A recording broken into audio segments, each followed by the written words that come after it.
Hello everyone, in this tutorial we'll learn how to execute different SQL commands in PostgreSQL platform, right? So we'll be using the PostgreSQL shell that's called as a psql for the entire task. So we'll do it in Windows using command prompt. The same thing we can do using a terminal in case of Ubuntu. Okay, let us start with it. First we need to open the command prompt as we are using it on Windows platform. If you are going for Ubuntu platform, you have to open a terminal.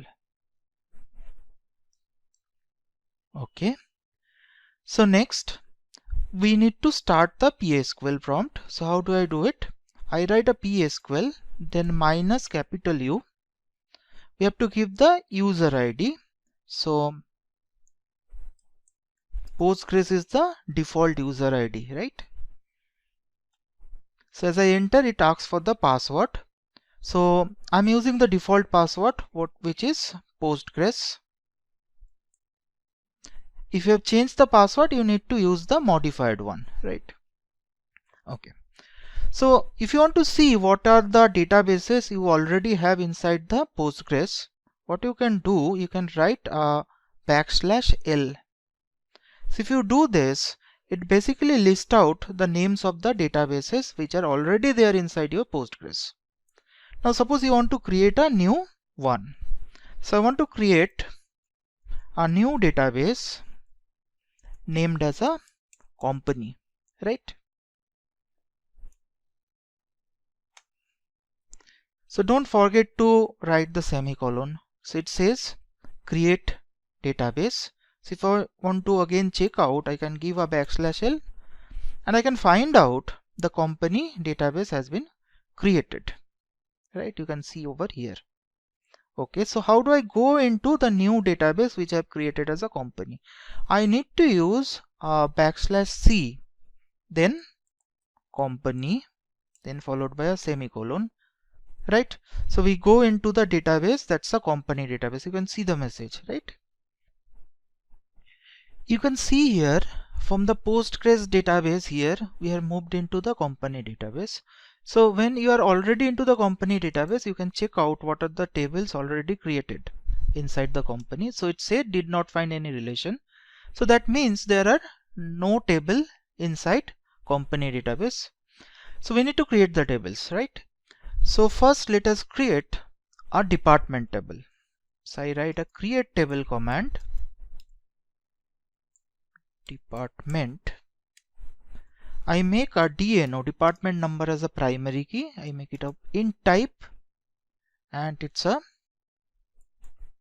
primary key.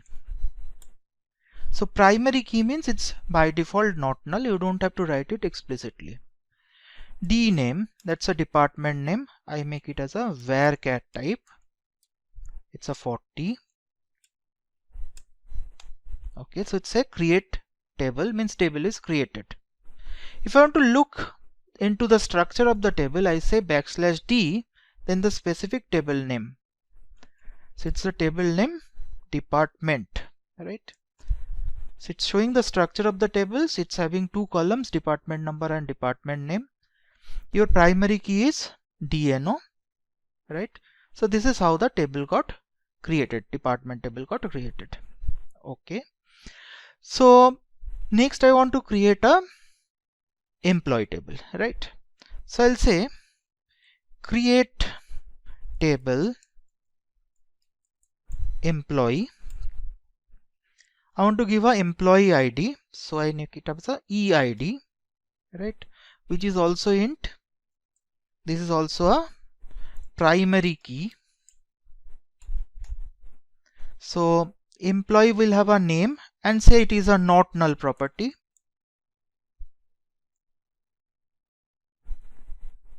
Varchar 40 and it's a not null, right? And what we want to do, every employee belongs to some department. So I want to create a foreign key over here. So that's basically a DNO, which is of type int, which references department table, which column? DNO column, right? So table created, \d employee. So it shows the structure. These are the column names, these are the types of my column, and this is my foreign key which reference to the department table. The particular attribute is DNO. Okay. So I want to insert certain data into my tables.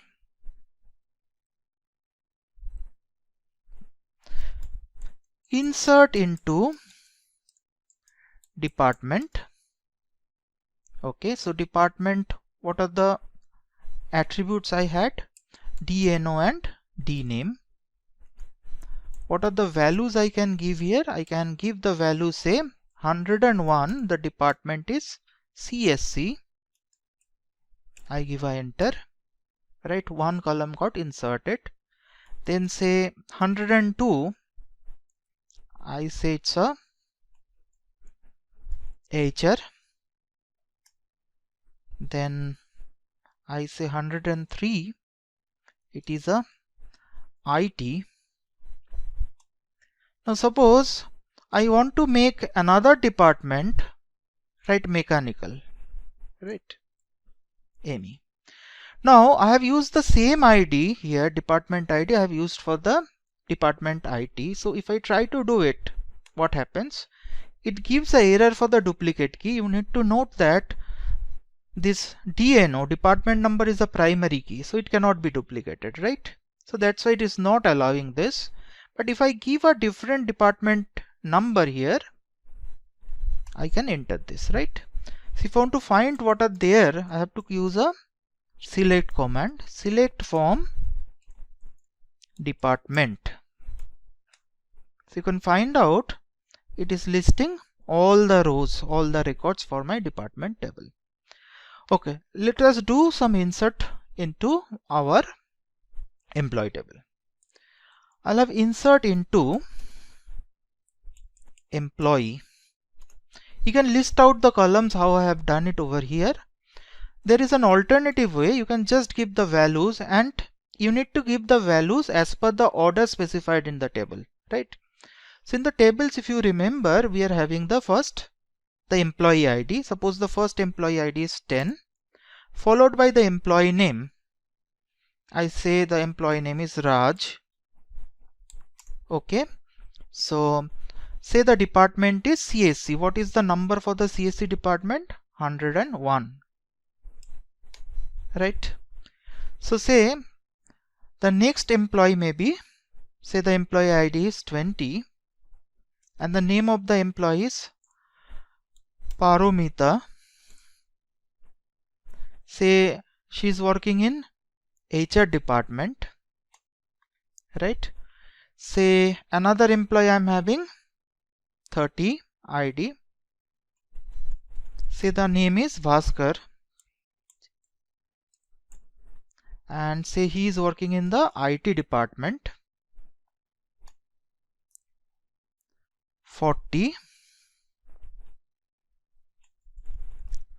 Arup, also in the IT department, right? So this is what I have created. See, it gives a duplicate key value violates because I have given the same employee ID for Bhaskar and Arup. So let us give something different, right? I give it as a 40. So now it's okay, right? Now say for 50, I give a name Ram, and here I give 110. But you note over here there is no department which is having department ID 110. So it is a foreign key. So if I want to give, it gives a foreign key violation kind of thing, error, right? It violates the foreign key constraint, right? So it's not possible to have anyone to working in a department which is not created or does not exist inside the department table, right? So let us find out what we have entered successfully. Select star from employee. So these are my records inside the employee table, right? So let us once again do it for the department. Okay. So how many rows we are having inside the employee table? 4 rows, and there are 4 rows inside the department table, 4 rows inside the employee table. So let us do a simple Cartesian product from employee comma department. So 4 into 4, there must be 16 rows, right? 16 rows, because it do all the combination of the corresponding rows, right? So this Raj will be combined with all the departments like this. So we'll have 4 into 4, 16 rows, and 3 attributes from employee table and 2 attributes from the department table, right? Now I want to give a where clause. I want to select those particular rows where the department number matches. So I want to eliminate all this where it doesn't match, right? This is again matching, right? So I want to make a match. So I want to say where, right, employee dot dno is equal to department dot dno. So now it's specifically extracting those rows where the department name matches, right? Okay. Now the same thing also can be done using a join, right? So we can have a select star from employee inner join with department, right, on employee dot dno equal to department dot dno, right? You can also rename your tables. So say employee is E and department is D. In that case, I need to just write E dot dno and D dot dno, right? Because E represents now the employee table and D represents the department table. So it gives the same output once again. Okay. Now how I'll be able to delete something, right? So suppose from the employee table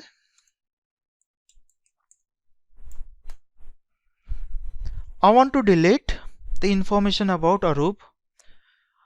Arup is having employee ID that is 40, right? So how can I delete the particular record against employee ID 40? So I'll say delete from employee where EID is equal to 40. If I give enter, it say one row got deleted. If I make again a select, you can see 40 is no more inside my table. If I have to delete all the rows from the table, what you can do? Delete from employee, right? I do not give any condition, right? So delete 3 rows. So I had 3 rows over here, right? So if I give a select again, select star from employee, you can see there are 0 rows, right? It's saying. Okay. Now instead of deleting the rows, suppose I need to delete the entire table itself, like the schema of the table, right? So in that case, I need to use a command called as a drop table, right? Okay, before that, let us give a \d. You can find out department and employee. There are 2 tables. Now I want to delete the employee table, right? So I'll use drop table employee, I give a enter, say it's called drop table. If I again give a \d, you can see the employee table is no more over here, right? Okay, so finally we want to try to delete the entire company database. But look at over here, we are already inside the company database, means the company database is now open. So if I try to drop the company database, when we are already inside the company database or company database is open, it do not let me to do that, right? So in that case, I need to move to the Postgres database once again. So I move into the Postgres database. It is moved to the Postgres, right? So now I want to try the same command. So inside the Postgres, if I list out the database, you can see the company database is there. So if I say drop database company, I give a enter, it's a drop, right? So if I keep the list, so you can find out company database does not exist, right? So if you want to go out of PSQL, it's a \q, right?